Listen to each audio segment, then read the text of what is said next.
আমরা আমাদের লাইফে প্রত্যেকটা মানুষ আইডেন্টিটি ক্রাইসিসে ভুগি। কারণ আমাদের যদি কোনো স্ট্রং আইডেন্টিটি যদি থাকতো তাহলে দেখা যেত যে আমরা আমাদের লাইফে অনেক শাইন করতে পারতাম। এখন আইডেন্টিটি জিনিসটা কি? আইডেন্টিটি হচ্ছে যে আমার আইডেন্টিটি, বর্তমান আইডেন্টিটি হলো আমার ভিতরে লোভ আছে, আমার ভিতর হিংসা আছে, আমার ভিতর ঘৃণা আছে, আমার ভিতর টাকার লোভ আছে, অনেক কিছু আছে, নেতিবাচক অনেক কিছু আছে। এই নেতিবাচক জিনিসগুলো আমি আমার ভিতরে দীর্ঘদিন ধরে পালছি।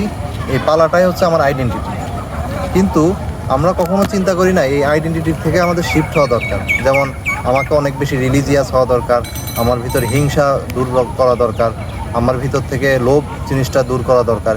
এই আইডেন্টিটিটা যখন আমরা শিফট করতে পারবো নিজের ভিতর, তখন অটোমেটিকই আমাদের ভিতর যে পজিটিভ জিনিসগুলো এটা আমাদের ভিতর আসতে শুরু করবে।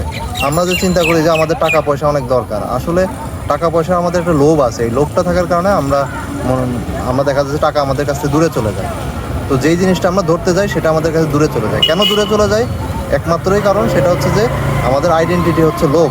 বাট এই লোভটাকে যদি আমরা সরাই দিতে পারি, সরাই যদি আমরা মানুষের জন্য কাজ করি, মানুষকে অনেক ভ্যালু দিতে পারি, হ্যাঁ, তখন দেখা যাবে যে আমাদের আইডেন্টিটি অনেক শক্তিশালী হবে। এবং তখন দেখা যাবে অটোমেটিক আমরা সেই আইডেন্টিটির মাধ্যমে পৃথিবীর যত ভালো ভালো জিনিস আছে আমার ভিতরে অ্যাট্রাক্ট হবে, এবং তখন আমি অনেক ভালো কিছু করতে পারবো এবং আমার ভিতর থেকে অনেক ভালো ভালো গুণ বের হবে। সুতরাং আমরা যখন এরকম স্ট্রং একটা আইডেন্টিটি তৈরি করতে পারবো, তখন আমরা আমাদের লাইফে অনেক ভালো করতে পারবো।